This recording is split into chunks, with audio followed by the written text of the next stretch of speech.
Bismillahirrahmanirrahim. Alhamdulillahirabbil alamin. Allahumma shalli wa sallim ala sayyidina Muhammadin miftahi babi rahmatillah adada ma fi ilmillah salatan wa salaman daimaini bidawami mulkillah wa ala alihi wa sahbihi. Allahumma shalli ala sayyidina Muhammadin salatan taftahu biha lana futuhal arifin wa tufaqihuna biha fid din wa ala alihi wa sahbihi. Assalamualaikum warahmatullahi wabarakatuh. Sahabatku yang dimuliakan Allah, pemirsa dimanapun antum berada, khususnya kita semua yang berada di majelis ini, alhamdulillah kita bisa duduk bersama sehat walafiat fi taatillah. Nah, sebelum saya lanjutkan bagian sound jangan dikasih echo. Yang tadi sudah bagus. Kalau suara penceramah bagusnya nggak pakai echo. Tes oke. Semakin hilang echo-nya semakin bagus. Jazakumullah khairan. Jadi kita sudah duduk sehat walafiat fi taatillah. Itu nikmat yang paling besar. Karena nikmat terbesar itu iman sehat. Ya iman sehat. Jadi mulai besok gak usah cari nikmat lagi. Karena saya bingung sama orang-orang yang bingung cari nikmat. Hidup saya enggak nikmat, hidup saya enggak nikmat, hidup saya enggak nikmat. Padahal dia iman sama sehat. Ya udah iman sudah sehat itu nikmat yang paling nikmat. Akhirnya karena nggak mensyukuri nikmat imannya, nggak mensyukuri nikmat sehatnya, cari nikmat-nikmat yang lain, Allah cabut iman dan sehat. Na'udzubillah min dzalik. Dicabut imannya bagaimana? Ya dengan dia mengabaikan sholat 5 waktu, dengan dia mengabaikan apa yang diperintahkan oleh Allah Subhanahu wa Ta'ala, imannya tercabut. Kemudian sehatnya, Masya Allah. Banyak orang yang karena sibuk cari nikmat-nikmat yang remeh, akhirnya sehat yang mahal itu hilang. Ada enggak yang modelnya begitu? Banyak ya. Nah, kita alhamdulillah duduk iman sehat. Yang begini nih yang seharusnya kita cari tiap hari. Bagaimana bisa duduk semacam ini sebanyak mungkin? Bagaimana bisa duduk berzikir, duduk qiraatul Quran, duduk bersolawat, duduk beristighfar, duduk mendengarkan syair-syair yang menambah iman, syair-syair yang menambah iman, seperti tadi dilantunkan dengan suara yang merdu dan saya iri, suara merdu seperti ini kok adanya di sini, kok adanya di sini. Ini kalau saya taruh di majelis saya di Solo kan saya senangnya luar biasa, tapi adanya di sini di Lanto, ya. Masuk lagi ke dalam, masuk ke kampung, kehujanan pula. Ya kehujanan pula. Tapi suaranya kompak, merdu luar biasa. Padahal ini yang nyanyi bukan bidadari, bidadara nih. Ya, bidadara aja begini nikmatnya, apalagi nanti di surga dinyanyikan oleh bidadari Allah Subhanahu wa Ta'ala yang suaranya merdu-merdu, indahnya luar biasa.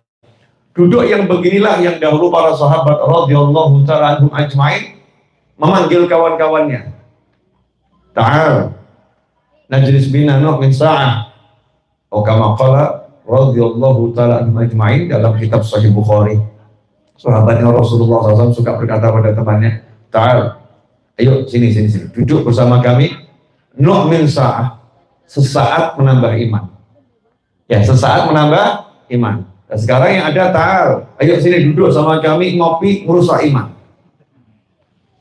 Ya ngopi tapi merusak iman, gunjing.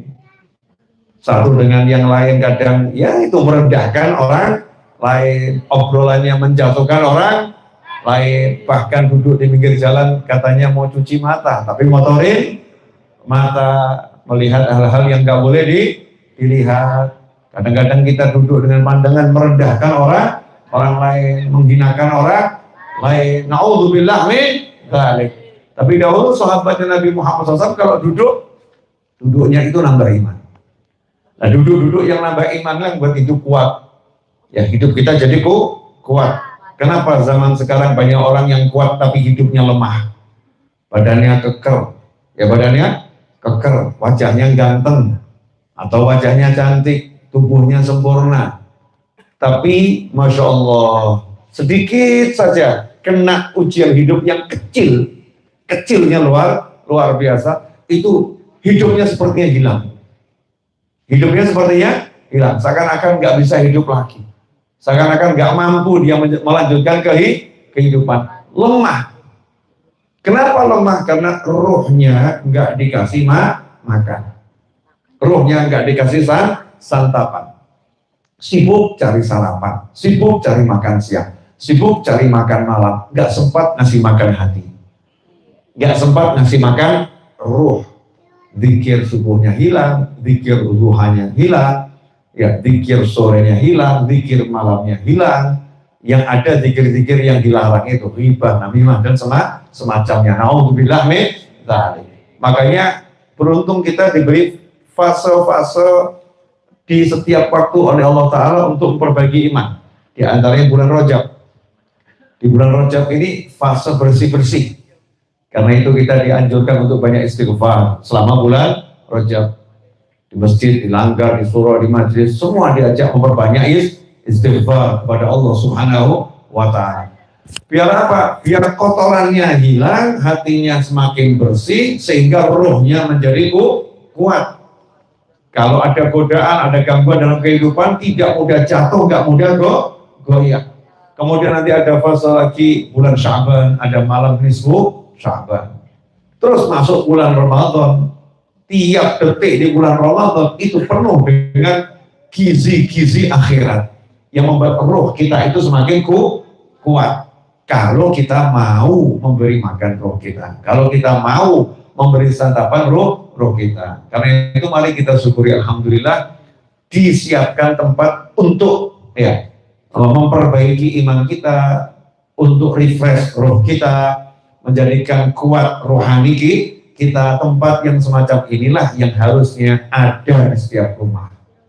Nah, tapi sayangnya di setiap rumah itu ada televisi.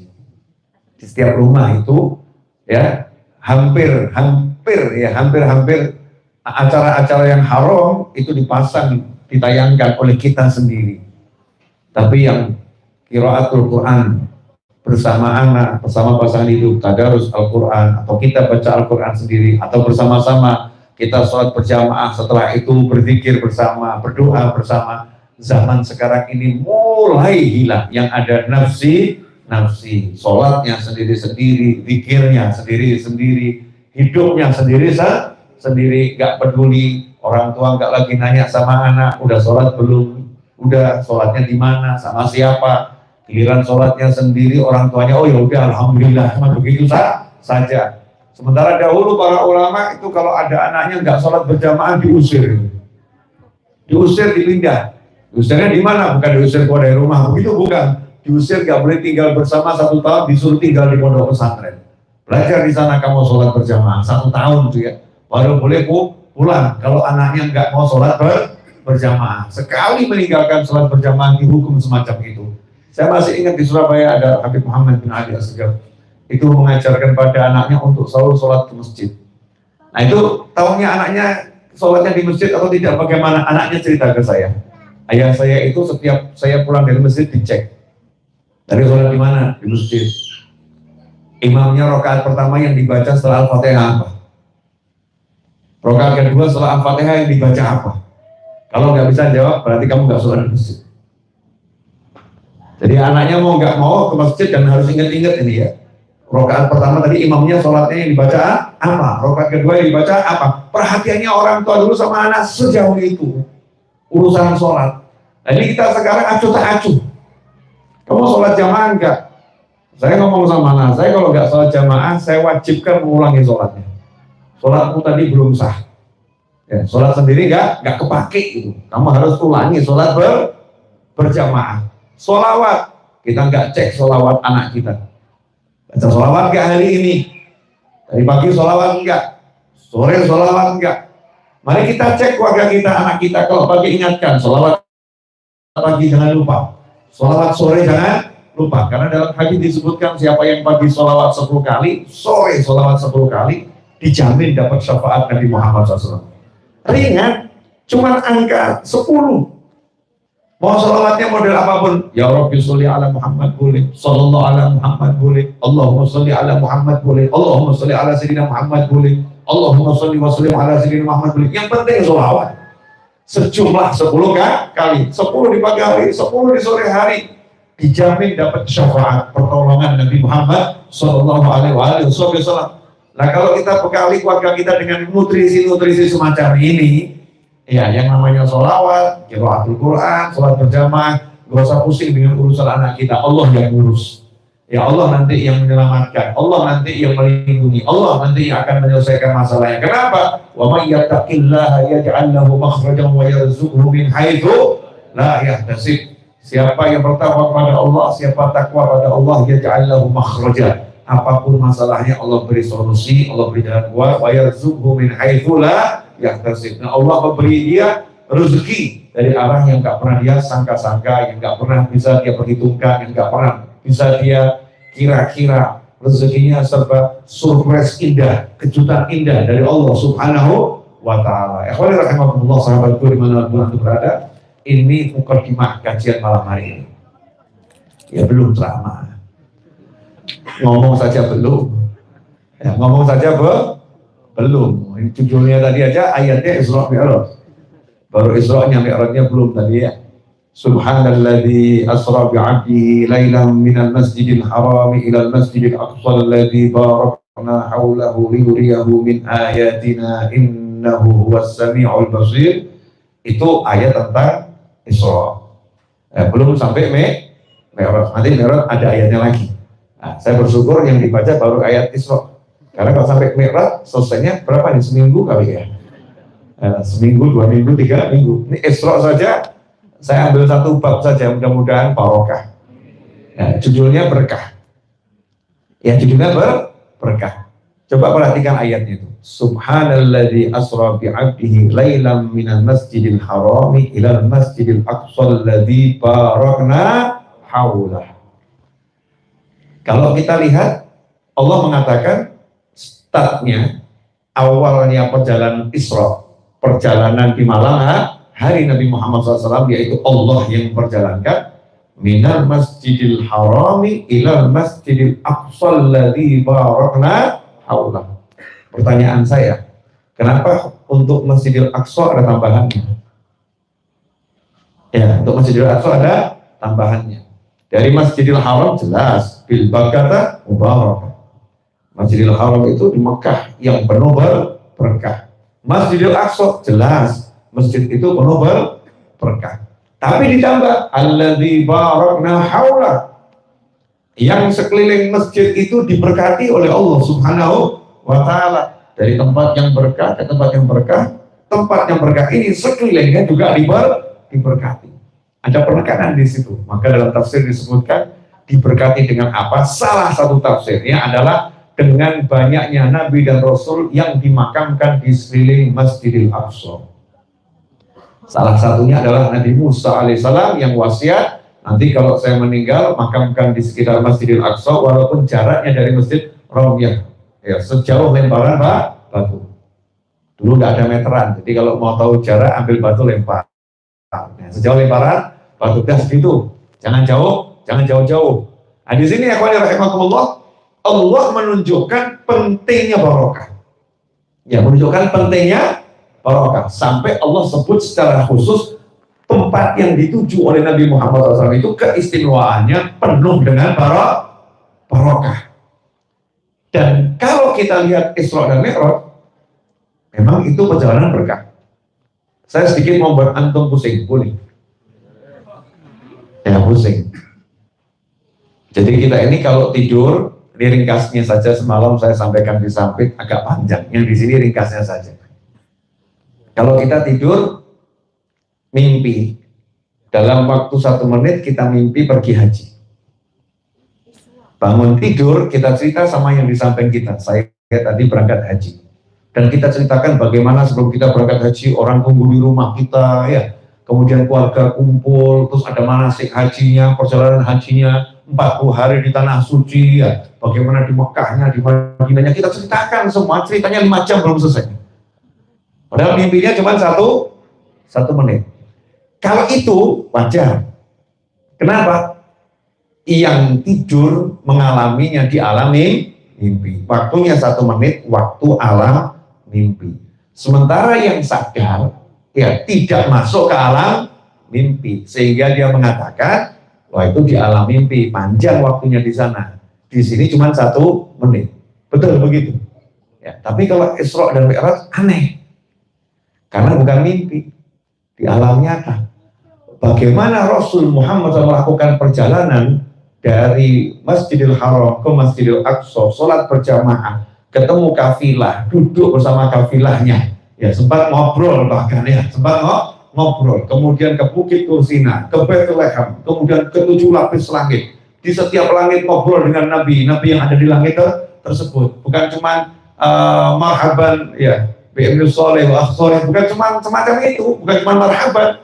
Tapi di setiap langit itu ngobrol, hanya saja yang boleh disampaikan, ya disampaikan, yang nggak disampaikan, yang nggak disampaikan, yang konsumsi publik di-share, yang pribadi ya disimpan. Nah itu obrolan demi obrolan sampai ketemu Allah Subhanahu Wa Taala, kembali ke muka bumi. Rasul Muhammad SAW menyatakan, aku kembali dan tempat dudukku masih hangat. Wah, ya, tempat dudukku masih hangat. Berarti waktunya sangat singkat. Waktunya sangat singkat dan yang dialami semua di alamnya nyata. Artinya beliau melakukan perjalanan yang tidak singkat. Beliau melakukan perjalanan dengan waktu yang gak singkat. Sholat berjamaah di Masjidil Aqsa yang gak singkat. Ngobrol-ngobrol dengan para anbiya wal mursalin di Masjidil Aqsa yang gak singkat. Tapi kok waktunya singkat dan semua itu terjadi di alam nyata, bukan di alam mimpi. 2 waktu berjalan di 1 alam tanpa terpisahkan. Itu hanya untuk Nabi Muhammad SAW. Ya silahkan pusing. Ya makanya nggak usah heran sama orang-orang yang bahas teori relativitas Einstein, yang nanti 4 dimensi, yang planet Mars. Mereka tuh ketinggalan zaman. Mereka orang-orang yang hidup terlambat. Rasul kita Muhammad SAW sudah hidup melampaui semua zaman. Isra Mi'raj itu perjalanan kemana? Ke Jannah, ke alam akhirat, betul ya? Ke Sidratul Muntaha, sampai bertemu Allah Subhanahu Wa Ta'ala. Sementara untuk Jannah itu harus melampaui yang namanya akhirat. Dunianya selesai ke akhirat, itu baru bisa ke Jannah. Dimensi waktunya sudah dilewati semua oleh Nabi Muhammad Sallallahu Alaihi Wasallam. Penjelasan ini kalau dijelaskan, yang menjelaskan pusing dan yang dijelaskan pusing, karena itu lebih tidak usah dijelaskan. Nah, kenapa saya ngomong begini? Saya cuma ngomong itu waktunya singkat, tapi peristiwanya banyaknya luar biasa. Apa yang mau disampaikan Allah? Subhanalladzi asra bi'abdihi laila.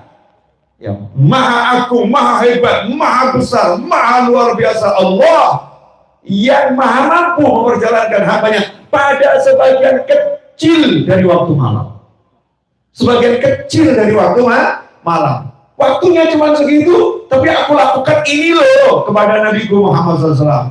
Aku buat ini loh untuk Nabi Muhammad SAW. Kalian lihat, kalian cerna, kalian pahami betapa hebatnya aku, Allah Subhanahu Wa Ta'ala, yang maha mampu melakukan semua itu kepada Nabi Muhammad Sallallahu Alaihi Wasallam.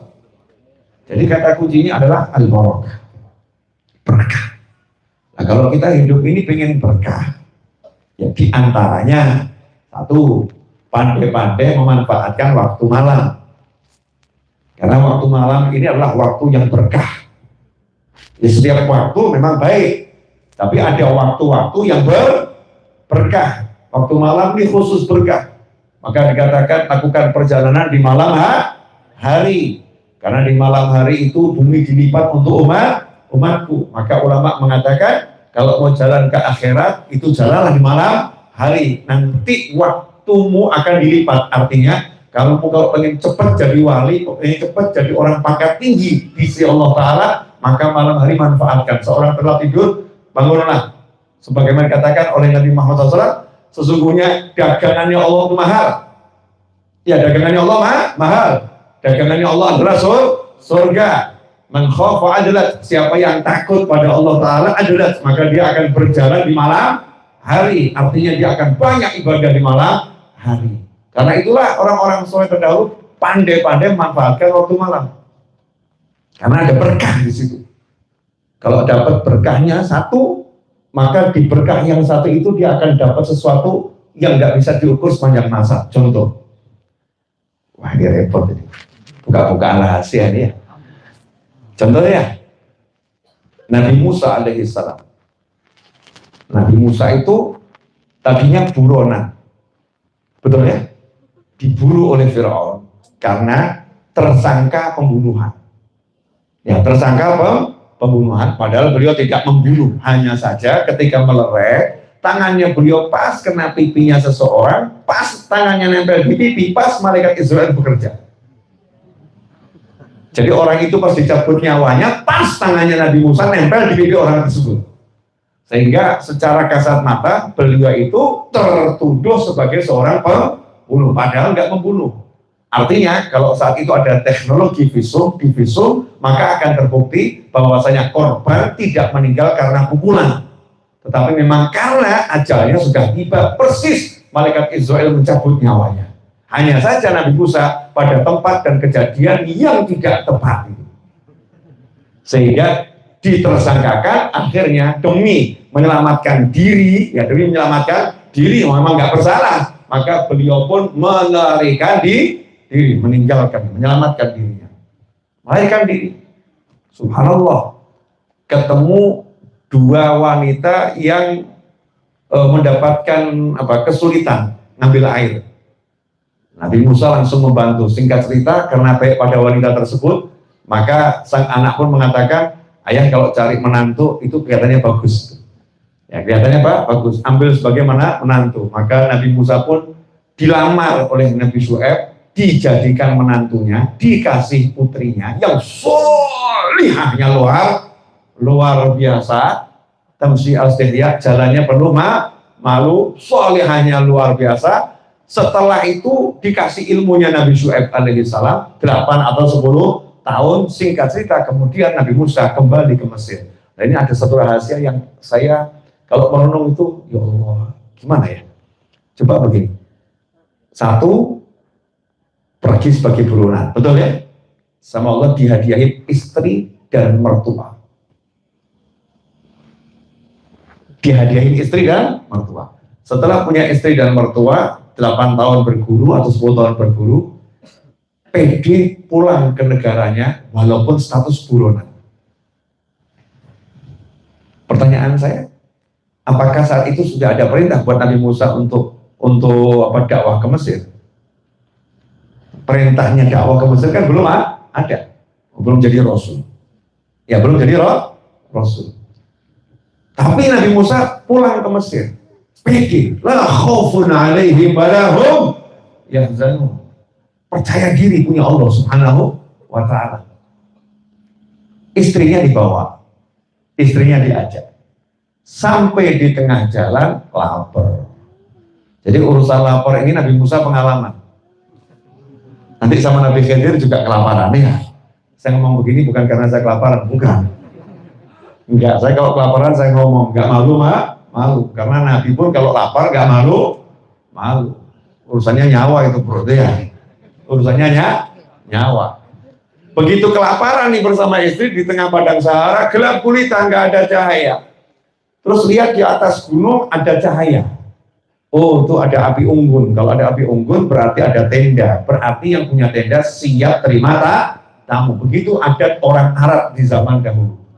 Kalau udah bangkar api unggun berarti ada kambing di situ ya. Ada sapi di situ. Ada sesuatu yang sedang dibakar, cari teman untuk makan. Maka Nabi Musa berkata kepada istrinya, tunggu sini. Istrinya nggak diajak naik, capek-capek, ini kan beresiko. Betul nggak itu api unggun memang teman, jangan-jangan musuh. Maka sang pria yang perkasa dan gentleman ini suruh istrinya tunggu di sini, naik ke atas. Itu malam hari. Ternyata di atas nggak ada makanan. Ternyata itu bukan api unggun. Ternyata langsung dipanggil sama Allah, ikhla'na alaik. Musa, lepas sandal.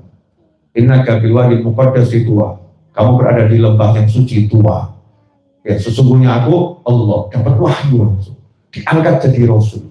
Ya, diangkat jadi rasul. Kapan itu? Sebagian kecil dari waktu malam merubah seluruh hidup Nabi Musa alaihissalam. Dan itu mendapatkannya apa itu? Karena niatan yang baik, carikan makan untuk istri. Di situ ulama mengatakan ini niatnya carikan makan untuk istri, tapi diangkat sama Allah jadi Rasul yang terkasih, menjadi kalimullah. Makanya jangan remehkan waktu malam. Kita malam hari asal baik, mungkin kita baca Al-Quran. Siapa tahu malam itu ada wali yang meninggal dunia.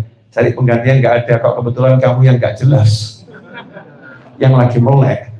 Kamu yang nggak jelas lagi baca Al-Quran, setelah nggak jelas ini wah statusnya masih belum jelas ini, makomnya belum dapat, persyaratan termini belum dipenuhi, cuma satu syaratnya terpenuhi, malam hari melek, cuma dapat satu dia, yang layak-layak lagi tidur, tapi novel lagi tidur, baru repot ini, nggak bisa dilantik ini ya, Masya Allah, di Bali lagi tidur, ya, di Fulan lagi tidur, yang melek di jam itu hanya di dia. Kebetulan baca Al-Quran dan surat Al-Ikhlas. Ya, dan setelah itu nawa mau tidur dia. Al-Ikhlas 3 kali, katanya kalau mau tidur baca Al-Ikhlas 3 kali. Tapi dia lagi melek. Allah Ta'ala bilang, ya udah nanti jadi waliku. Masya Allah, begitu selesai baca Al-Ikhlas tiba-tiba berubah. Ilmunya sudah dunia semua. Tapi kamu jangan ngaku-ngaku ya, tadi malam saya jangan jadi wali. Tidak ada wali ngaku begitu, enggak. Ya saya diangkat jadi wali, enggak. Loh, gitu. Yang ada wali dikasih tahu sama wali yang lain, kamu dilantik jadi wali, yang ngasih tahu wali, tapi la ya'riful wali illal wali. Nah, itu waktu malam. Nabi kita Muhammad sallallahu alaihi wasallam di Gua Hira, siang atau malam? Malam. Dibeli apa? Fi lailatul qadar, di malam al-qadar. Al-Quran, kalamullah, diturunkannya di malam hari. Sebagian kecil, bukan seluruh malam. Bukan, sebagian kecil. Makanya kalau kita ini mau dapat pangkat yang tinggi, cari berkahnya malam hari. Dan itu diajarkan sama para ulama. Di antara cara mendapatkan berkahnya malam hari, menghidupkan waktu maghrib sampai isya. Siapa yang menghidupkan waktu maghrib sampai isya dengan zikir, dengan doa, dengan kebaikan, maka dia dianggap ibadah sepanjang malam. Bahkan sebagian ulama itu menguatkan yang menghidupkan waktu maghrib sampai isya itu tidak kalah hebatnya dengan yang tahajud di malam hari. Ya memang betul ya, maghrib sampai isya itu waktu paling enak buat tidur. Biasanya ngantuk itu kalau maghrib sampai isya lebih kenceng datangnya. Ya. Maka orang-orang yang pulang kantor ya saatnya ngantuk, lelah ya, kalau pengangguran nggak terasa sih. Ini yang ngantor-ngantor ya, yang ngantor-ngantor, yang kerja keras, maghrib sampai isya itu kan capeknya. Kalau dia mau baca Ratibul Haddad, Ratibul Attos, ya mau zikir, mau baca Al-Quran, 1 lembar, 2 lembar, syukur-syukur 1 juz, maka itu berkahnya sama dengan ibadah sampai subuh. Sama dengan ibadah sampai subuh. Kemudian istighfar, setiap saat kita disuruh istighfar. Tapi orang-orang yang masuk surganya gampang tuh disifatkan wabil asharihum yastaghfirun. Di waktu sahur mereka istighfar. Nanti kalau kita Ramadan tasahharu fa inna fis sahuril barakah. Santap sahurlah, karena di santap sahur itu ada berkah. Enggak ada santap makan malam lah, enggak. Makan malam lah di waktu malam itu jam 10, jam 12 bukan. Sahur. Di waktu sahur itu kalau santap malam, santap makan sebelum waktu puasa di waktu sahur itu ada berkah. Lagi-lagi kembalinya berkah. Nah, berkah ini yang sekarang jarang dicari sama orang. Orang sekarang carinya al-furusu wal duitu. Lah barokah. Carinya fulus, carinya duit. Enggak penting caranya, yang penting hasilnya, Masya Allah. Yang penting impactnya, yang penting hasilnya. Cara enggak penting. Cara enggak penting. Orang dulu hasil enggak penting, yang penting caranya. Betul ya? Orang dulu kan pikir caranya, ini caranya berkah enggak nanti? Berkah enggak? Kalau enggak berkah ditinggalkan, walaupun hasilnya itu miliaran. Seorang Habib di Hadramut sana punya usaha besar. Yang punya usaha besar. Tapi Habib ini kalau maghrib sampai isya enggak pernah meninggalkan masjid. Di masjid baca Al-Quran. Urusan apapun maghrib sampai isya di masjid baca Al-Quran. Businessman. Ya, kaya raya. Nah, suatu hari beliau itu investasi besar-besaran, mendatangkan produk dari luar negeri. Ternyata produknya nggak kunjung datang. Dan ada isu dirampok di tengah perjalanan. Maka begitu tiba azan, mau azan maghrib, Habibnya ya ganti berangkat ke masjid. Sholat maghrib berjamaah, kemudian baca Al-Quran seperti biasanya. Nah, dalam kondisi seperti itu, ternyata ekspedisi yang bawa barang-barang impornya itu udah datang. Kan dulu pakai on time. Anaknya pun senang, maka anak laki-lakinya ini berangkat ke masjid, nyamperin ayahnya, masuk ke masjid. Kemudian bisikkan ke ayahnya, ayah ada perlu. Ayahnya menghentikan bacaan Al-Qurannya, terus nanya, ada apa nak? Alhamdulillah, harta kita nggak jadi hilang, ayah. Itu harta kita ternyata cuma terlambat saja itu ekspedisinya. Itu tadi barusan pas maghrib datang. Ayahnya ngomong, kamu hentikan aku baca Al-Quran cuma mau ngasih kabar ini. Nggak bisa nunggu sampai nanti badal isya. Pulang kamu ke rumah dan besok jangan tinggal di rumahku lagi. Kamu pergi keluar kota, pergi ke pondok yang ada di sana, tinggal 1 tahun di sana, dan semua harta yang datang tadi sedekah kali lagi ta'ala, karena itu nggak berkah buat bapakmu. Terbukti saat ini bapakmu ngajinya berhenti hanya untuk duit itu. Masya Allah. Nah, kalau kita kan anak soleh, kalau kita, Masya Allah anak soleh. Jadi orang dulu tuh jaga berkah tuh begitu, sangat ya berkah gitu, lebih mahal dari harta dan segala yang ada di jagat raya al-barokah. Nah, sekarang kita fokusnya bukan barokah, angka, jumlah, angka, jumlah, sehingga berkahnya dicabut sama Allah SWT. Alhamdulillah minta nih. Ini barokah ini kalau jatuh ke harta indah, barokah jatuh ke istri indah, barokah jatuh ke suami indah, barokah jatuh ke anak indah, barokah jatuh ke rumah indah. Kadang ada orang rumahnya gedenya luar biasa, Masya Allah, istana rumahnya, tapi berkah enggak? Kalau rumah itu istana cuma hanya dilihat orang dari jalan, orang lihat tuh rumahnya besar, tapi pengajiannya setahun sekali. Sementara ada rumah kecil, tiap hari dibuat pengajian, mana yang lebih berkah? Yang kecil ini. Rumahnya besar, tapi nggak ada tamu yang bermalam di sana. Rumahnya kecil, siap terima tamu. Yang punya rumah bahkan tidur di luar kamar. Ini namanya barokah. Ada orang yang mobilnya bagus-bagus, tapi yang naik dia sendiri. Ada orang yang mobilnya biasa-biasa, yang naik tetangganya pergi pengajian kemana-mana. Mana yang bohong? Nah, ini barokah. Ini namanya barokah. Anak, ya berkahnya anak. Ternyata anaknya mau membantu majelis, anaknya mau gelarkan karpet, anaknya mau gulungkan karpet, anaknya mau mengantarkan ke pasar, anaknya mau menjemput orang tuanya, mengantarkan orang tuanya. Ini anak gerakannya semua barokah. Nah, berkah ini akan kita dapatkan kalau kita cari. Kalau nggak cari ya nggak dapat.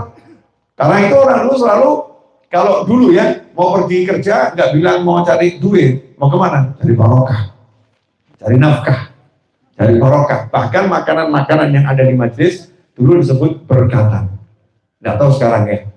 Kalau dulu apa? Berkah, mana berkah majelis, mana berkatannya majelis. Sekarang snacknya mana? Snacknya mana? Snack. Dus-dusannya mana? Dus-dusannya mana? Kotakannya mana? Kata berkahnya pun hilang. Orang dulu enggak nyebutnya mana berkahnya, mana berkah. Nih makan nih berkah nih. Ini dari majelis nih berkah.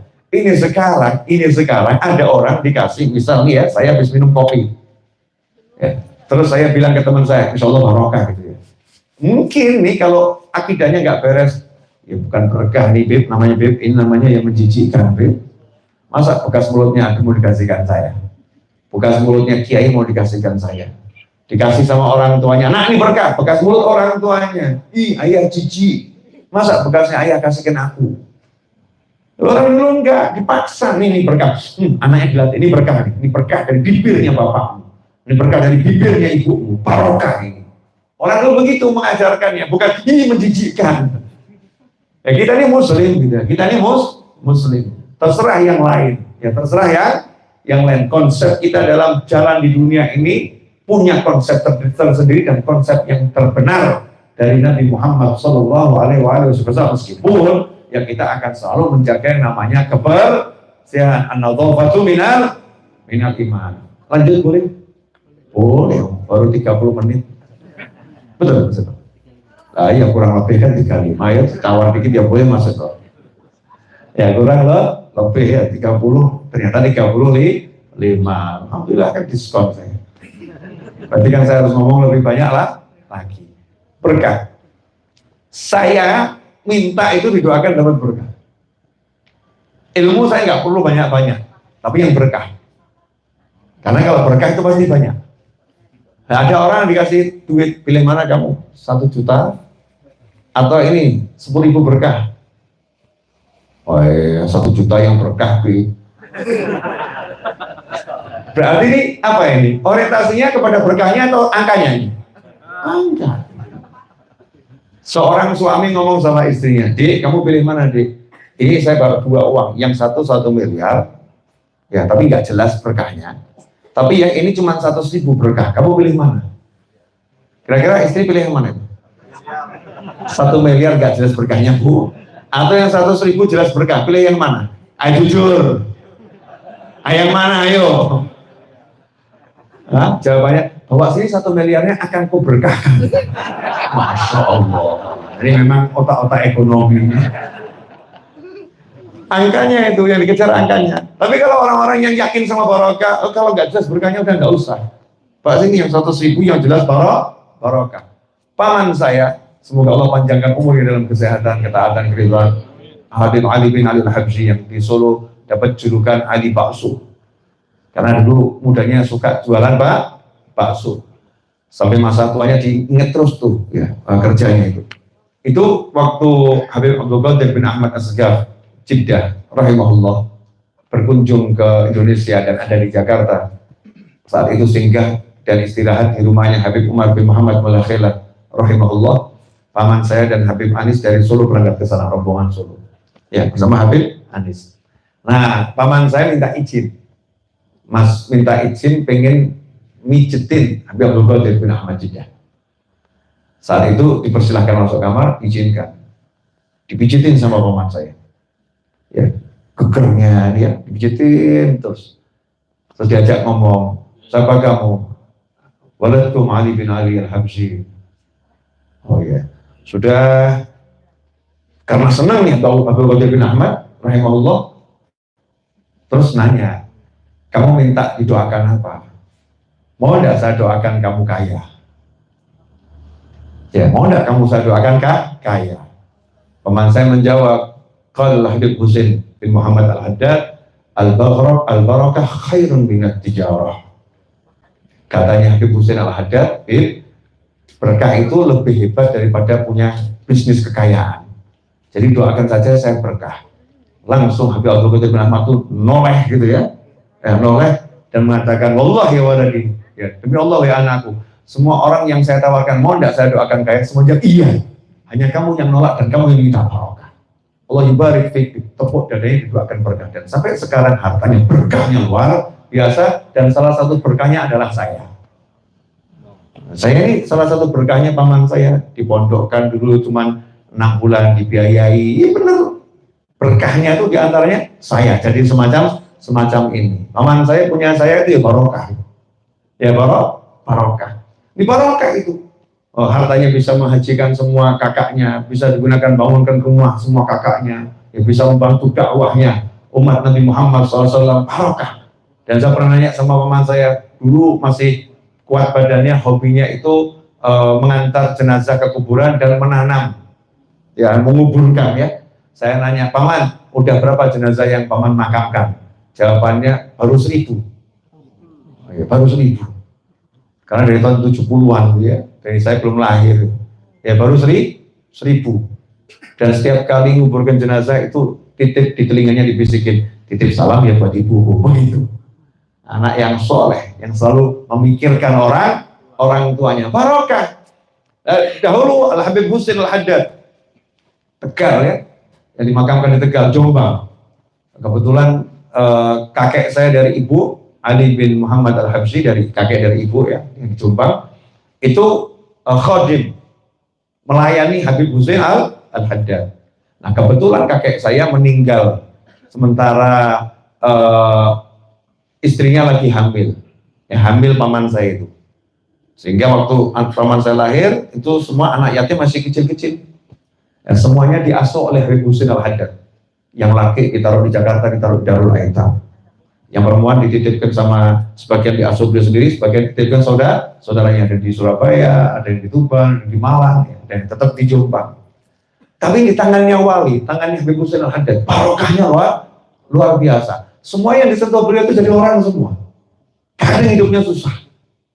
Ya, orang punya ilmu, punya niaga, ya, punya rumah semua akhirnya.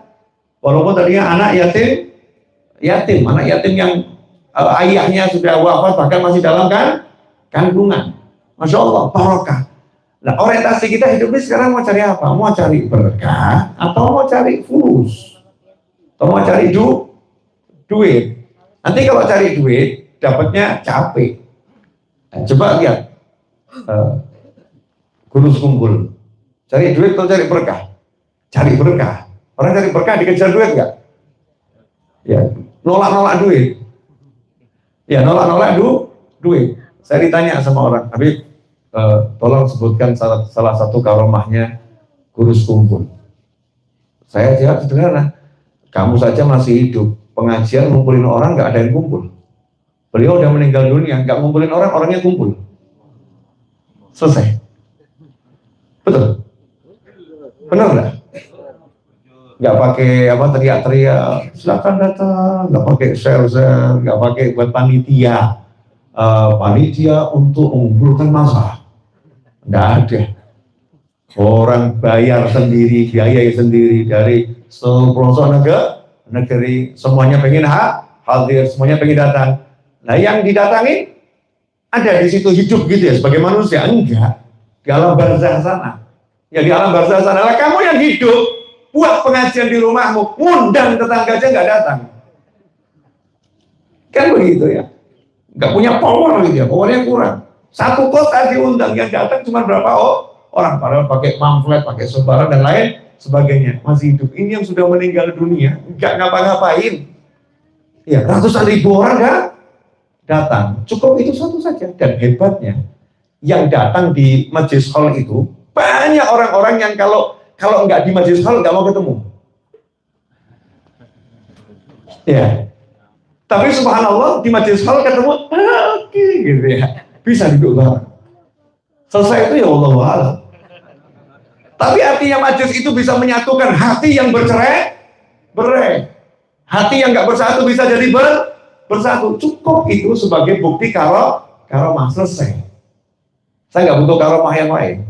Itu aja buat saya cukup. Orang sekarang mau cari wali, cari keramatnya. Nggak ada keramatnya, kurang seru. Kurang kelihatan keramatnya, kurang seru. Kamu kalau lihat ada imam masjid, sholat 5 waktu, terus yang imami di masjid, itu udah keramat itu. Nah, kamu sendiri aja mau jadi jamaah 5 waktu, susahnya luar biasa kok. Betul kan ya? Beliau 5 waktu di masjid, on schedule, jamaah belum datang, udah siap ya. Kamu tinggal datang aja, jadi makmum itu ya. Suruh bertahan 40 hari, batal terus, gagal terus. Terus tanya, ini kelihatannya imamnya kok nggak ada keramatnya? Ya itu keramat itu. Karomah, cuma sama Allah agak ditutup dan nggak dikeluarkan. Kalau dikeluarkan kan kesian wali yang lain. Ya, maka sebagian aulia itu karomahnya ditutup sama Allah Subhanahu wa Ta'ala. Satu dimunculkan, ya untuk menjadi lentera yang dikunjungi orang, yang lain diselamatkan. Dan kamu nggak usah capek. Karena kalau jadi wali yang masyhur itu capek. Yang dihadapin orang-orang seperti kita datang babnya full semua. Ya, tangannya, susah ya ini, susah guru. Masya Allah istri di rumah, dijawab sama ya udah cari istri nggak di rumah. Itu aja jangan nggak ini. Terus mau gimana? Ya, maunya nggak pusing, ya udah. Hidup itu ya ada pusing, ada nggak pusing. Pusing itu solusinya gampang kok, serius. Kamu punya masalah apapun, solusinya mudahnya luar biasa. Apa? Sabar, selesai. Betul nggak? Disuruh sabar aja kok susahnya luar biasa. Betul ya? Jadi kalau ada yang nggak enak, solusinya apa? Sabar. Kalau mau sabar, selesai enggak? Selesai. Yang buat nggak selesai kenapa? Nggak mau sabar. Padahal kalau mau sabar, Allah bilang innallaha ma'as-sabirin. Allah bersama orang yang sabar. Wasta'inu bis-sabri was-shalah. Datangkan pertolongan dari Allah dengan sabar dan sholat. Tapi suruh sabar dulu. Enggak, datangkan pertolongan dari Allah dengan sholat. Gitu ya. Keluh kesah terus sholat. Makanya enggak hasil-hasil. Karena bukan sabar yang di depan, tapi keluh kesah sholat. Yai Ustadz, saya udah baca zikir yang miripnya, kok enggak? Hubul lah. Kamu keluh kesah terus. Syarat pertama sabar. Bis-sabri was-shalah. Sabar dan sholat. Ini berkah ini akan kita dapatkan kalau kita jalani aturannya Allah Ta'ala. Kalau aturannya jalan berkah, makan contohnya. Ini contoh, ini minum. Nih. Ini minum akan barokah kalau dengan tangan kanan. Tangan kanannya sehat, nggak bermasalah. Minum dengan tangan kiri. Berapa banyak orang tua yang mengabaikan anaknya ketika makan dan minum dengan tangan kiri, nggak ditegur, nggak diajari, bahkan dicontohkan. Ya biasa-biasa saja makan minum dengan tangan kiri. Mau barokah, tiru Nabi Muhammad SAW. Tangan ke kanan. Setelah itu jangan tergesa-gesa. Hargai ini minuman ini. Letakkan di bibir. Baca Bismillahirrahmanirrahim. Alhamdulillah. Dikit aja. Jangan. Kambing apa kamu? Kamu manusia, bukan kambing. Bukan kucing. Kucing kalau minum kayak gitu. Betul ya? Bilang saya mirip kucing, bawah. Kalau kucing memang seperti itu. Lihat tuh di IG itu. Banyak kan IG tentang kucing-kucing itu ya. Kucing minum, juga cari di IG kucing minum. Tidak ada kucing minum begini, gak ada. Bismillahirrahmanirrahim. Tidak ada. Kucing minum? Jadi kalau kamu minum, duduk mirip kucing. Kucing pun protes. Enggak mirip sama sekali. Beda kan? Beda. Selesai mengucap Alhamdulillah. Seruput dikit lagi. Bismillahirrahmanirrahim. Terus bilang Alhamdulillah. Istirahatkan dulu. Biar turun. Dinikmati, dirasakan di mulut. Ini enggak dirasakan di mulut. Enggak sempat mulut merasakan. Langsung gluk. Ini hidup model apa? Biar parkir dulu sebentar di bibir, di mulut.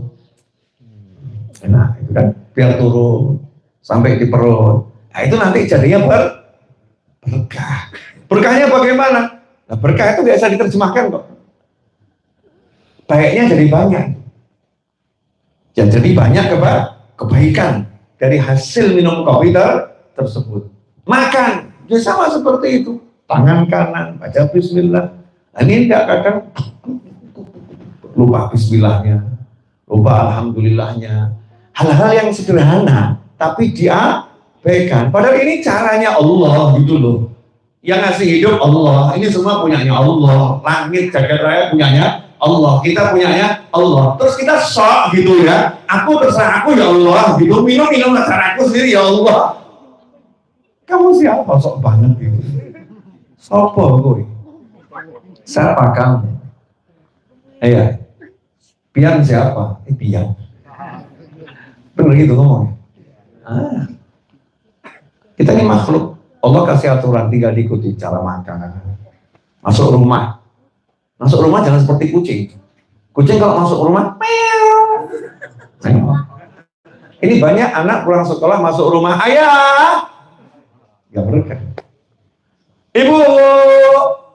Ibunya mencontohkan pulang dari pasar, manggil ART-nya namanya Fulana, masih salam, nggak ada ucapan salam. Masuk rumah itu Assalamualaikum, minimal begitu, apalagi lengkap lebih bagus. Assalamualaikum, cakep itu, langsung rumahnya berkah, langsung berkah itu rumahnya. Nah, kenapa sekarang banyak rumah yang nggak berkah? Di rumah nggak betah, di rumah rasa panas, di rumah rasa nggak enak. Suami istri jadi bertengkar kalau dalam rumah, kalau di rumah akur dengan istri orang lain. di rumah dengan istrinya perang, di luar rumah dengan istri orang lain akur. Sama juga istrinya di rumah perang dengan suaminya, di luar rumah akur dengan suami orang lain. Naudzubillah min dzalik. Kenapa begitu? Rumahnya nggak barokah. Kenapa rumahnya nggak berkah? Hal yang sederhana dilupakan. Ucapkan salam ketika masuk rumah. Sederhana ya, sederhana, simple. Tapi kenapa itu nggak dilakukan? Jawabannya karena setan paham. Kalau ini dilakukan, rumahnya berkah, makanannya berkah, tubuhnya berkah. Kalau udah berkah, berproses jadi kebaikan, maka setan kalah. Maka langkah pertama setan buat manusia mengabaikan hal yang remeh-remeh ini. Kerja tim anti barokah. Setan buat itu. Ya, terstruktur, terencana, ya, bahkan diabsen sama setan. Hari ini berapa rumah yang kamu berhasil tidak mengucapkan salam mungkinnya? Alhamdulillah. Ya. Kalau setan ngomong alhamdulillah, kaget juga gitu ya. Saya kasih tahu, setan itu zikirnya fasih. Setan itu zikirnya fasih, karena banyak setan-setan di masjid. Ini nyamar jadi manusia atau manusianya diajarin sama setan. Ucap alhamdulillah, alhamdulillah, alhamdulillah, alhamdulillah. Jangan banyak, ya terus. Sama setan suruh zikir, ayo baca alhamdulillah, alhamdulillah, alhamdulillah, alhamdulillah. Dia merasa ahli zikir. Udah kamu nggak usah ke istri kamu, udah ke masjid aja. Zikir ini penting, lupakan istrimu, lupakan anakmu. Udah jadi pengangguran yang begini bagus. Ini nganggur syar'i yang begini. Masya Allah. Ini ditemani setan nih zikirnya. Kelihatannya ahli zikir, ini bukan ahli zikir nih. Al-ma'alasu. Orang malas. Bukan seperti itu zikrullah. Ya bukan seperti itu, ada waktunya. Habis sholat subuh, maghrib sampai isya, habis asar, oke. Tapi kalau waktu duha terus ke atas sampai sore, waktunya cari nafkah. Gak ada pria nongkrong di masjid, dudukan di masjid, alasannya zikrullah. Kecuali imam masjid lain. Ya, yang takmir masjid, yang bertugas ngurusin masjid. Maka dulu Khalifah Umar bin Khattab radhiyallahu ta'ala itu kalau siang sidak ke masjid-masjid. Begitu lihat anak muda yang nggak ke pasar, ditegur. Kenapa kamu kok nggak ke pasar? Kenapa kamu kok nggak ke pasar? Dijawab, ya saya ada yang membiayai. Jadi udah nggak perlu cari duit. Siapa? Kakak saya. Berarti kakakmu lebih hebat ibadahnya daripada kamu. Abad minna, aku abad minna. Kakakmu lebih hebat ibadahnya daripada kamu. Jadi ikhwani rahimakumullah, kita kembali ke barokah tadi. Jadi berkah ini kalau sistemnya Allah kita jalankan. Barokah. Kadang-kadang mau masak nih istri, lupa itu baca bismillah. Masak, ini makanannya nggak barokah. Sehingga suaminya ketika makan sarapan itu misalnya buat nasi goreng. Ya pengen suaminya kerja nanti makan dulu. Dibuatkan nasi goreng. Itu enggak ada bismillahnya sama sekali, buat sang bahkan sambil Dek, gimana kabarnya? Oke, nanti ketemu ya. Ngobrol, maafi bismillah, maafi as-salah ala nabi sallallahu. Tidak ada zikirnya sama sekali. Bahkan kadang gunjing, oh iya memang orangnya begitu, baru tahu kamu. Sambil gunjing orang. Setelah itu disuguhkan suaminya, ini mas, masya Allah, nasi goreng ghibah. Makan lahap. Namanya juga nasi goreng ghibah, makannya lahap. Campur dengan daging macam-macam kan ya. Belum makan lahap. Begitu keluar bekerja, nasi goreng ghibah yang tidak barokah tadi bekerja masuk ke mata. Twing! Tengok kan ada perempuan cantik. Masya Allah. Siapa yang buat pria ini matanya tengok kanan tengok kiri? Nasi goreng istrinya. Jadi mungkin banyak oknum-oknum bapak-bapak ini matanya begitu. Bukan kesalahan bapak-bapak mungkin, Pak. Mungkin bukan kesalahan Anda. Mungkin kesalahan oknum ibu-ibu yang ketika masak enggak berzikir pada Allah Subhanahu wa ta'ala. Paham ibu-ibu? Jadi mulai besok kalau buatkan kopi, buatkan teh, masakkan apa-apa, baca Bismillahirrahmanirrahim. Habis kok tahu dari mana? Kalau nggak tahu ya nggak ngomong. Dalilnya, aduh, umat zaman sekarang ini kebanyakan minta dalil. Kullu amrin dzibalin la yubda'u fihi bi bismillahirrahmanirrahim fahuwa aqta. Sabda Nabi Muhammad SAW, kullu amrin diba, segala perkara yang baik, yang untuk melakukannya perlu proses berpikir, itu makna diba. Mungkin antum kalau nanti belajar di pondok bingung artikan ini. Kullu amrin diba, segala perkara yang penting, segala perkara yang penting. Nah, diba itu bukan penting. Ada tambahannya, segala perkara yang penting yang untuk melakukannya perlu proses berpikir. Contoh misalnya, boleh ya? Set. Nah, itu pakai mikir nggak ya? Enggak, refleks. Paham ya? Sesuatu yang refleks nggak perlu Bismillahirrahmanirrahim. Karena refleks. Kapan mau Bismillahnya? Ada orang lempar batu kita refleks. Kita menghindar. Itu nggak perlu Bismillahirrahmanirrahim. Tapi kalau mau buat teh, pakai proses berpikir nggak? Ambil air panasnya, ambil gulanya, ambil tehnya, ya ambil gelasnya, ambil cangkirnya. Karena ini melakukannya perlu proses berpikir, maka mulailah kalau itu yang baik nggak haram, mulailah dengan Bismillahirrahmanirrahim. Kalau kamu nggak pakai Bismillah, maka aktok berkahnya putus. Nah, berkahnya putus lah, apa artinya? Kopi nggak ada berkahnya, teh nggak ada berkahnya. Gimana itu? Ngeri atau nggak ngeri? Ngeri. Itu padahal dari hal yang sangat sederhana. Nah kalau kita fokus sama barokah ini, hidup kita akan berubah. Hidup kita akan berubah. Dan itu mulai dari Bismillahirrahmanirrahim. Pak ditabarruk, Bismillah itu baknya juga untuk ambil barokah. Dan ini kalau dibahas berkah terus, nggak ada habisnya. Saya itu mondok di tempatnya Habib Hasan Bahrul rahimahullah, Abuya, nggak lama, hanya 6 bulan mondok plus 1 bulan kurang lebih percobaan, total 7 bulan nggak nyampe mondok pesantren di Daluwa sana, Daluwa dakwah. Waktu saya masuk, saya lulus SMA negeri 2, masuk ya diuji juga bahasa Arab nggak bisa, nahwu shorof nggak paham, diuji alhamdulillah langsung kelas 6 SD. Luar biasa ini, prestasi buat saya. Ya, anak SMA tapi langsung kelas 6 SD. Cuman saya belajarnya sama anak-anak aliyah. Selesai saya belajar kelas 6 SD, saya nongkrong di kelasnya anak-anak aliyah. Siapa nongkrongan saya? Buya Yahya. Itu aliyah itu. Saya SD. Ya Buya Yahya wa ikhwanuh wa ashabu dan teman-temannya itu. Nongkrong di situ. 6 bulan ibu saya telepon ke kantor itu. Kamu harus pulang, tidak boleh mondok lagi. Wah, itu masalahnya. Teman-teman saya langsung kasih informasi. Kemarin yang sudah 4 tahun di sini izin pulang, nggak diizinkan, nekat ketabrak kakinya patah. Waduh, biasa kan teman-teman suka nakut-nakutin gitu loh ya. Takut-takutin, walap itu. Itu ada yang kemarin baru mondok 2 tahun minta pulang, gitu. Akhirnya pulang jadi begini, pulang jadi begini. Nah kalau yang 2 tahun pulang nekat jadi begitu, 4 tahun pulang jadi begitu, kok nggak diizinkan? Nah kalau saya 6 bulan nanti nggak diizinkan, saya nekat jadinya apa? Izin tidak.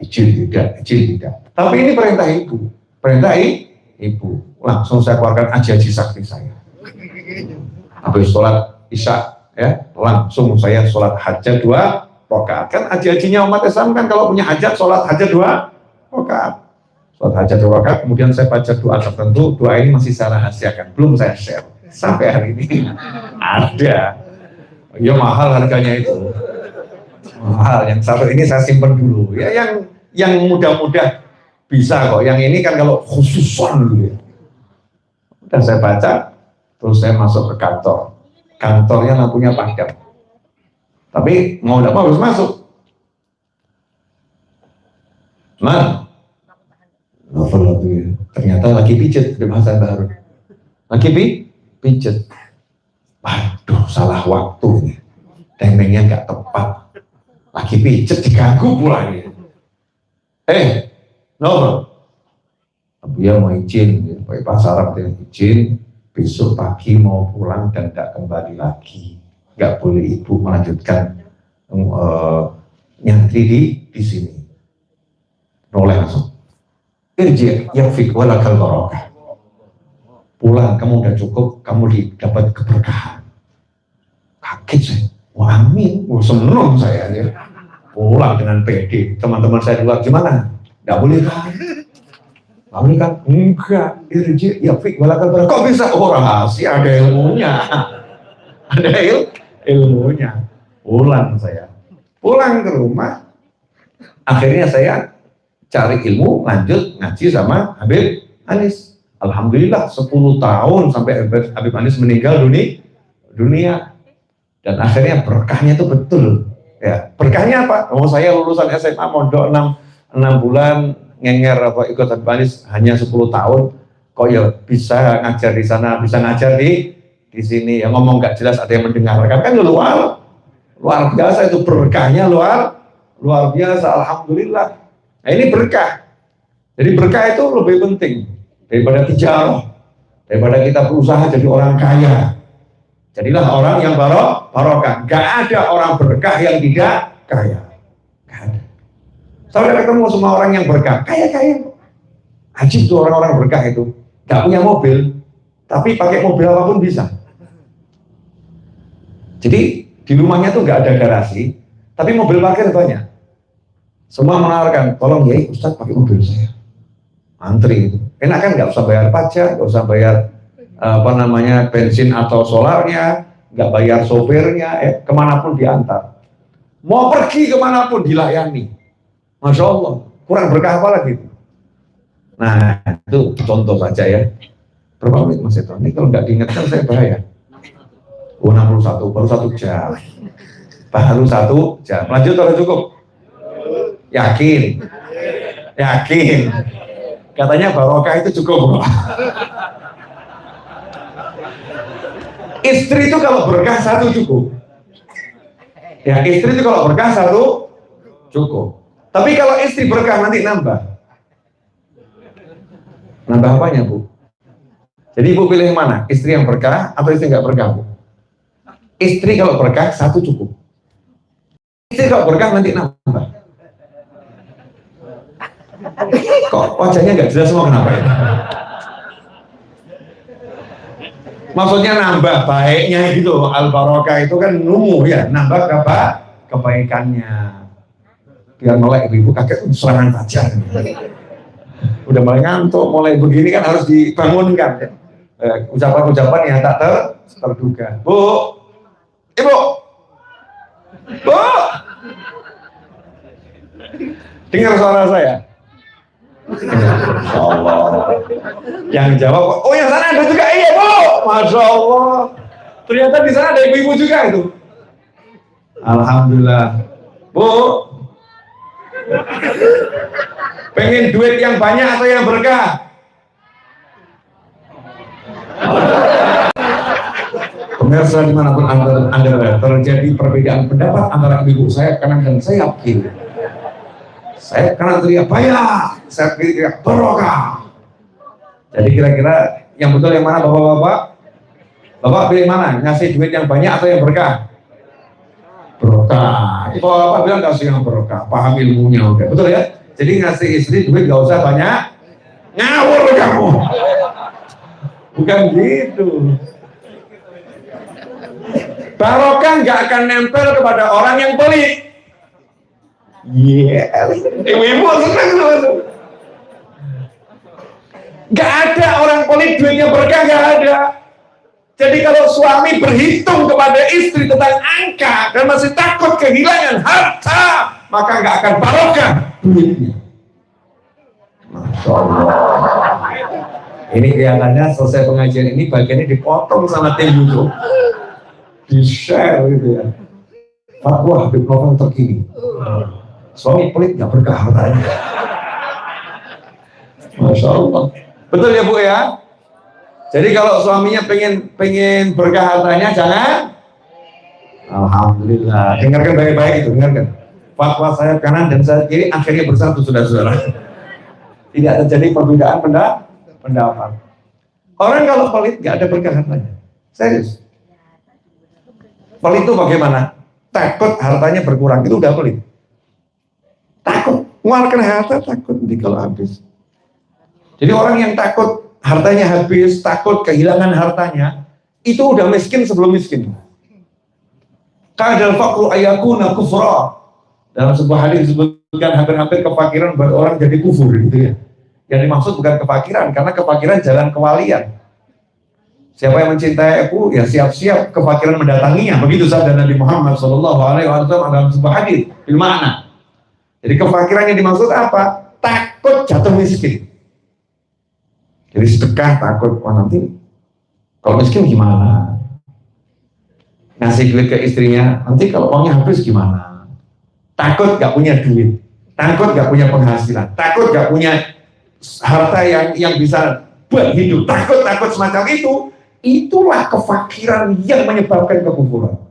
Kenapa? Saat itu dia kehilangan Tuhan. Lain orang-orang yang hatinya sama Allah Ta'ala. Istrinya ngomong, Mas, ya uang yang dilaci boleh aku pakai. Jawabannya, jangankan yang dilaci, jangankan yang dilaci, aku pun kamu jual, aku ikhlas untuk. Masya Allah. Gitu Bu suaminya.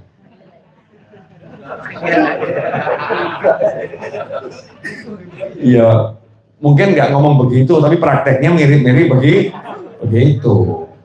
Karena walaupun nggak jual dirinya, kan waktunya sudah dijual pagi, siang, sore, malam, cari duit untuk nafkah keluarga. Itu sama dengan suami lagi jual diri, diganti dengan duit. Betul. Iya, mau jual diri aja aku lakukan, apalagi yang dilaci untuk kamu, hampir semuanya. Masya Allah. Giliran suami ngomong sama istri, Mas, kata istri, kata suami, apa Mas? Gaji belum turun. Boleh nggak kalau mau dijual dulu? Sabar dulu Bu. Ini contoh yang lain. Kalau ibu saya yakin boleh. Ini yang lain, sabar dulu. Oknum ibu-ibu, tenang. Oknum ibu-ibu. Boleh nggak kalau mau dijual? Cincin mau dijual. Allah. Ternyata jawaban oknum bukan jawaban beliau tadi, ini jawaban oknum. Mas, mohon maaf Mas, hartamu. Masya Allah, ternyata istri ini hitung-hitungan. Maka suaminya komentar, kamu itu aneh kok. Aneh gimana? Lalu dirimu saja engkau berikan kepadaku, tapi kok emas saja engkau tidak berikan sama aku. Berarti bagimu emas itu lebih mulia daripada tubuhmu.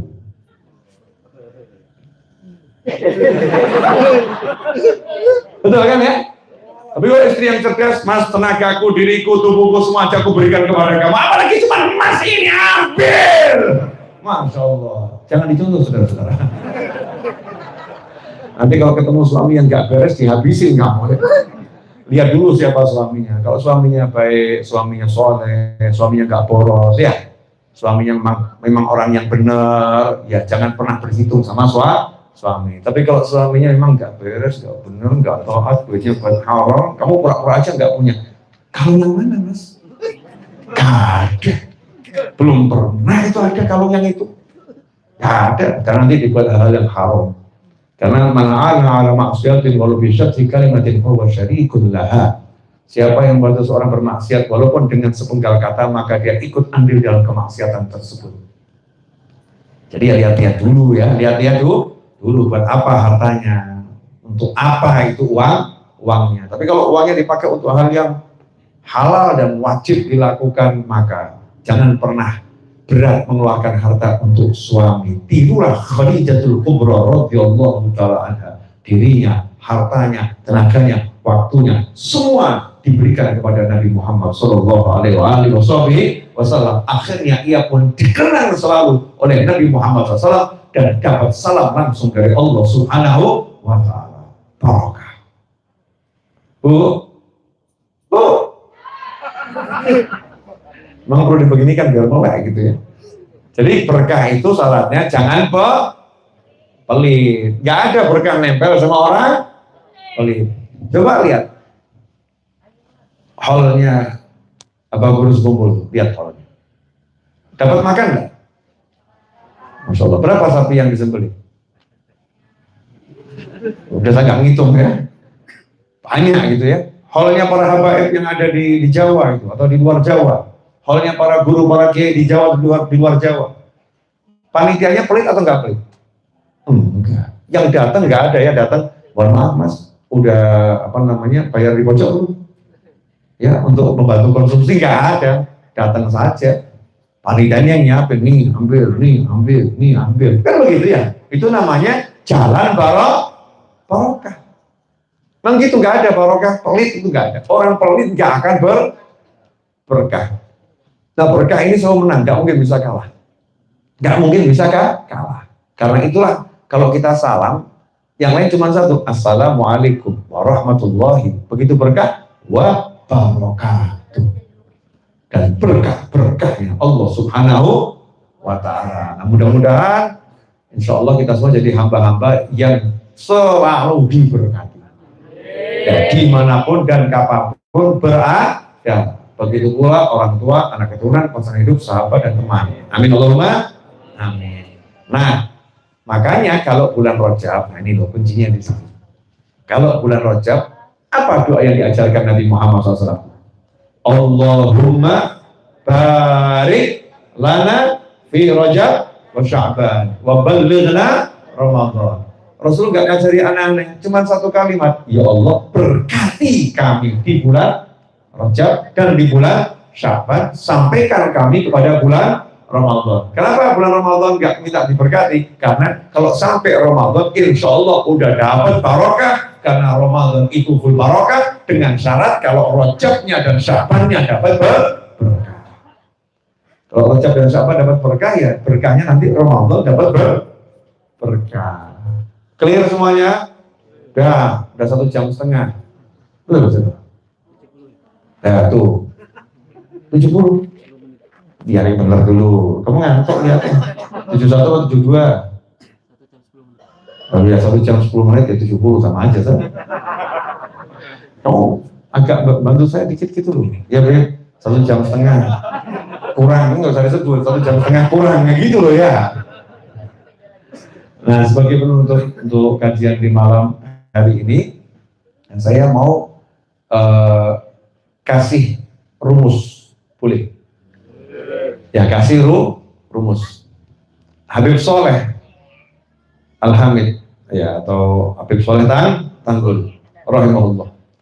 Itu pernah ngomong ke paman saya almarhum Habib Husain bin Ali Al-Habsyi, Solo. Almarhum, paman saya dulu buka warung sate gulai, paman saya. Nah, waktu itu Habib Soleh Tanggul bilang, jangan tutup warungnya, buka, berkah. Tapi dijelaskan, kenapa barokah? Karena kamu membantu orang yang cari makan. Jadi ada suami atau istri yang pagi butuh sarapan untuk suaminya, atau suami yang keluar belum sarapan, butuh sarapan, warungmu buka, kamu siapkan tempat untuk orang makan. Walaupun dia bayar, tapi kamu udah bantu dia untuk mudah makan, itu berkah. Dari situ saya ambil kesimpulan, memudahkan urusan orang itu sumber keberkahan. Paham ya? Alias pelayanan publik itu sumber keberkahan. Jadi kalau kita pengen hidup kita berkah, jadikan yang di sekujur tubuh kita, di rumah kita, dimanapun, itu bisa memudahkan urusannya orang lain. Semuanya ya, bisa memberikan kemudahan pada urusan orang lain. Itu nanti akan mendatangkan berkahnya luar biasa. Jangan sebaliknya. Masya Allah, semuanya disimpan rapat-rapat, jangan sampai dipakai orang. Nanti tidak barokah. Ya nanti nggak barokah. Jadikan sumber barokah, caranya bantu siapapun dengan apapun yang kita miliki. Beri kemudahan kepada siapapun dengan apapun yang bisa kita lakukan. Maka itu akan mendatangkan keberkahan yang luar biasa. Makanya orang dulu ya, itu di depan rumahnya ada tempat minum ya, kendi-kendi gitu. Jadi kalau ada orang haus, cukup berhenti, tuangkan situ, minum. Ini sumber keberkahan.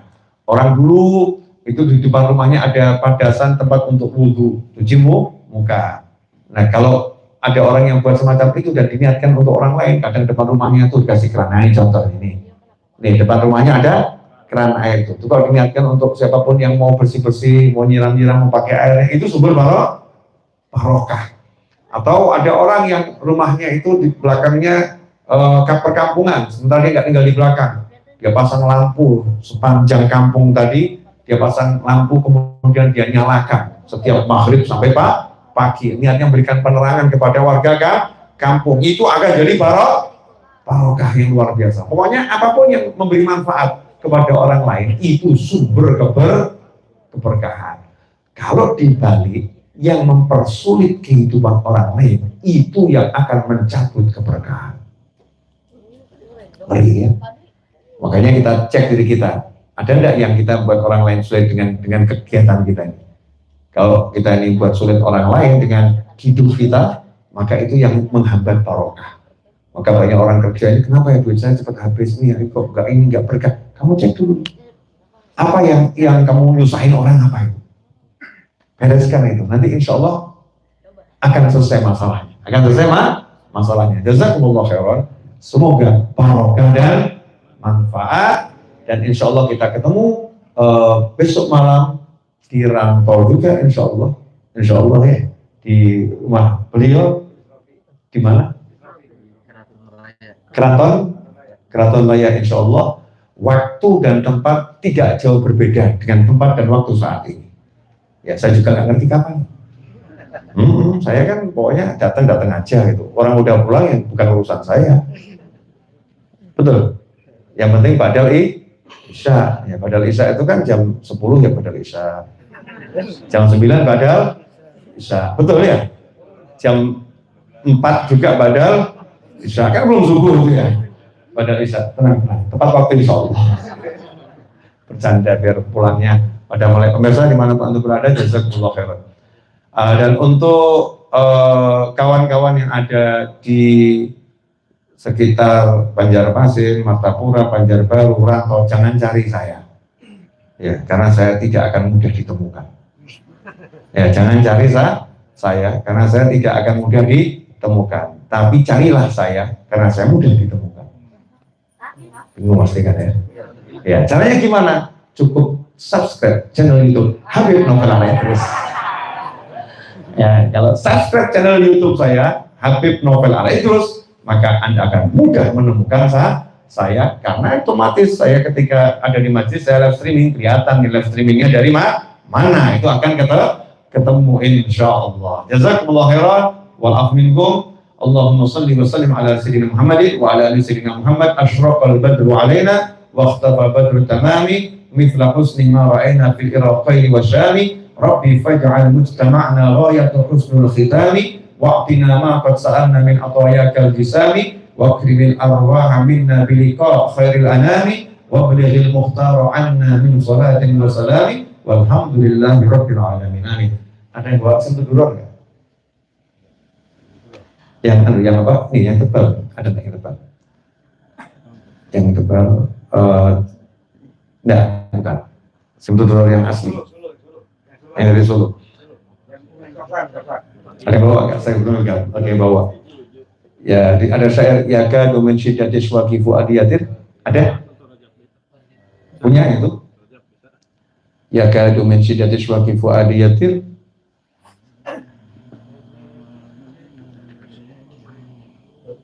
Ada? Teksnya punya?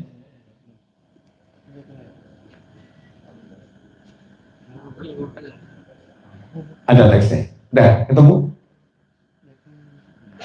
Ada? Nah, cuman lagunya nggak pakai lagu itu.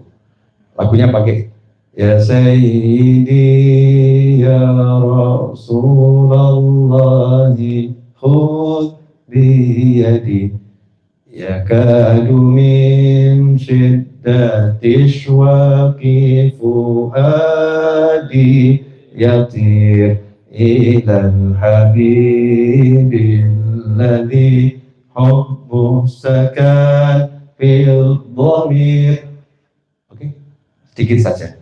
Iya, salah nggak apa-apa, nggak ada jurinya. Gitu aja kok, repot. Ayo jangan takut, bismillah. Langsung mulai. Bismillah. Ada mic. Syuting satu.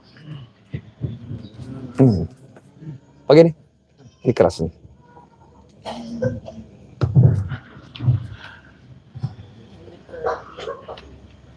يكاد من شدة أشواقي فؤادي يطير إلى الحبيب الذي حبه سكن في الضمير متى يدنا مولى لنا بالمسير نزور خير الورى مختار طه البشير الله الله الله نزور قبره ونتعطر ذاك العبير ويفتح الله لنا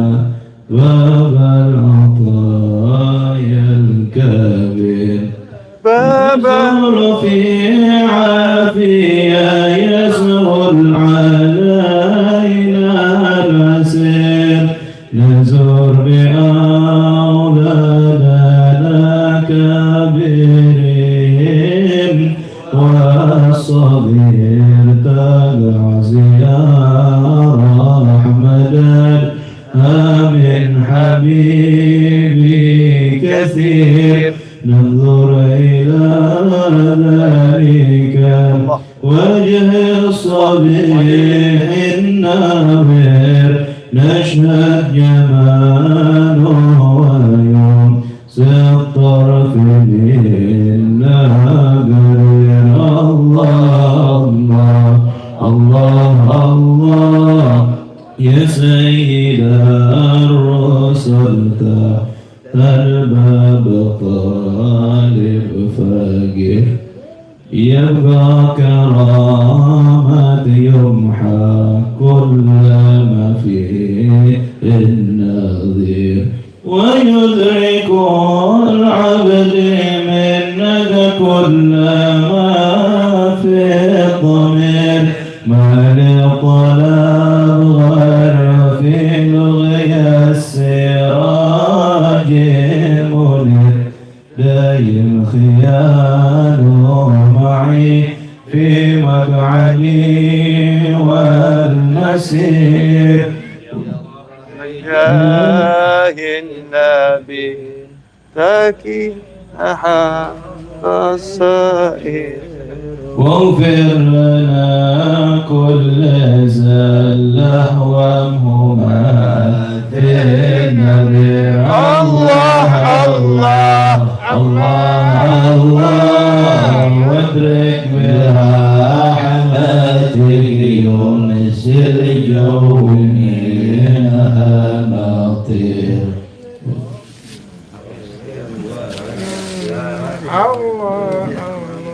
Olas. Apa? Karena teks aslinya tidak bawa kan. Jazakallah khairan. Nanti cari teks yang aslinya. Antum pelajari, kemudian kalau udah bisa nyanyikan itu, ya, terus kirimkan ke saya. Saya minta dihadiahin itu, ya, hadiah buat saya. Boleh? يكاد من شدة أشواقي فؤادي يطير إلى الحبيب الذي حبه سكن في الضمير. Nanti kalau saya nyanyikan kalian lewat. Suara saya kan terlalu bagus. Sampai orang pada lari akhirnya. Itu yang kado min syiddati swaqi fuadiyati, karena kerinduanku yang sudah tak tertahankan, hampir-hampir jiwaku ini terbang ilal habibil ladzi hubbu sakan fil qalbi, menemui sang kekasih yang cintanya melekat di dalam jiwa. Mata-mata ya dzalil maula lana bil masjid. Kapan Allah mengizinkan kita untuk pergi ziarah pada Nabi Muhammad SAW? Itu ziarah bersama anak-anak kami, teman-teman kami, itu semua doa biar bisa ziarah ke Madinah Munawwarah. Terus mali tolat ghair ruqyat sirajin munir. Saya ini tidak punya keinginan kecuali bertemu dengan cahaya yang gemerlap yang selalu menyala-nyala, yaitu baginda Muhammad SAW. Nah ini kalau yang teks yang biasa itu sudah biasa ya. Nah, kalau ini kita nyambung pengen punya sanad ke Habib Ali Habsyi, ya, biar nyambung mensyiarkan qasidahnya Habib Ali Al-Habsyi. Nah, cari buat refnya bisa gini. Ya Rabbi salli alal mukhtar Tahal Bashir. Itu bisa di sini. Ya. Itu dijadikan ref, cakep juga. Nanti kita berlomba siapa yang lebih dahulu menghasilkan. You or me. Kalau saya gini ini kan mau apa ya? Syairnya seorang wali itu kalau disuarakan dengan benar dan baik, walinya kan senang di alam bahasa Arab. Betul. Ya, jadi saya nggak gratis. Saya gini juga lagi minta sama Habib, tak syiarno loh, anaknya hajat di. Itu caranya gitu. Anda punya hajat nggak? Yang udah nikah belum? Anda sudah ini? Belum? Yang belum nikah punya hajat? Punya nikah? Itu baca qasidah sama. Iya. Anda bilang sama Syekhul Qasidah yang di alam barzah ini banyak orang yang akhirnya mendendangkan qasidah antum gitu ya. Berkat lidah saya ini please minta saya hajat saya kabulkan, mintakan sama Allah. Tawassul. Karena amal soleh itu kalau kita nggak jadikan tawassul ya kurang hasil. Kalau nggak diniati tawassul nggak hasil. Innamal a'malu binniyat. Ya contoh misalnya ceramah lagi. Itu yang satu nih ya. Contoh misalnya dari tutup masih ngomong lagi. Contoh misalnya pemuda yang terkurung di dalam gua tertutup batu, betul? Betul ya? Pertanyaan saya, itu tiga-tiganya kan punya amal soleh. Batunya bergeser nggak? Enggak. Batunya nggak bergeser. Benar kan? Bahkan ketiga-tiganya terkurung, betul. Padahal ketiga-tiganya punya amal soleh yang luar biasa. Kapan batunya bergeser? Ketika mereka saling masing-masing meniatkan amal solehnya untuk hajatnya. Yang satu meniatkan amal solehnya akan bergeser. Nah kamu punya amal soleh banyak, diajarin suruh meniatkan, nggak mau ya salahmu sendiri. Ya kan terkurung dalam gua terus kamu, dalam masalahmu. Nah orang-orang soleh itu pinter.